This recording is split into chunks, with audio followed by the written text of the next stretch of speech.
সম্মানিত ভিউয়ার্স, নতুন আরেকটি ভিডিওতে আমন্ত্রণ জানাচ্ছি। আমি আব্দুর রহমান। দেশ এবং প্রবাস থেকে যারা আমাদের ভিডিওগুলো দেখছেন সবাইকে জানাই শুভেচ্ছা এবং অভিনন্দন। আপনারা যে যেখান থেকে আমাদের ভিডিওগুলো দেখছেন অবশ্যই শেয়ার করে দেবেন। এবং আমরা আজকে চলে আসছি নারায়ণগঞ্জ বারোদি সৌদি প্রবাসী আবু বকর সিদ্দিক ভাইয়ের বাড়িতে। কিন্তু এখানে আমরা প্রথমে হলরুমে কিন্তু একটা অ্যারাবিয়ান সিলিং ডেকোরেশন করছি। অনেক বড় একটি অ্যারাবিয়ান সিলিং ডেকোরেশন করা হয়েছে এবং দুটি জানলা গেট করা আছে, একটি টিভি ক্যাবিনেটও করা আছে এবং দুটি রুমে বর্ডার করা আছে সাইড দিয়ে। আপনারা যে সিলিংটি দেখতেছেন অনেক বড় একটি সিলিং। আর এই সিলিংগুলো আমরা মূলত স্কোয়ার ফিট হিসাবে করে থাকি। আর সারা বাংলাদেশে আমরা কাজগুলো কিন্তু করে থাকি। তার লাইট মালিক পক্ষ থাকবে, বাকি মালামাল সহকারে কিন্তু আমাদের ফিটিং সহকারে, শুধু সিলিং দেয়াল বাদে আর যে কাজটি করা হয়েছে এই কাজগুলো আমরা প্রতি স্কোয়ার ফিট হিসাবে নিয়ে থাকি। 300 টাকা পার স্কোয়ার ফিট হিসাবে নিয়ে থাকি। রং সহকারে তার লাইট মালিক পক্ষ থাকবে।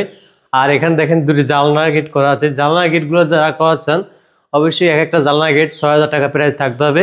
এগুলো কিন্তু এন্টিক কালার, মাল্টি কালার না। যদি মাল্টি কালার করেন সেক্ষেত্রে 5000 টাকা প্রাইস থাকবে এক একটা জানলার গেট রং সহকারে। আর এখানে দেখেন দুটি জানলা গেট করা আছে একসাথে। আপনারা জানলা গেটগুলো আপনার যে কোনো কালার হোক পছন্দ করে আপনারা কিন্তু নিতে পারেন আমাদেরকে দিয়ে।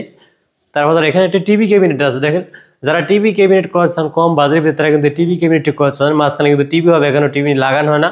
অনেকে লাইটের কাজ বাকি আছে, স্পট লাইট এগুলো কিন্তু লাগাবে ভাইয়া, বাইরে থাকে সব কিছু বাইরে থেকে আনবে। ভিডিওটি এই সবাই শেয়ার করে দেবেন। আল্লাহ হাফেজ।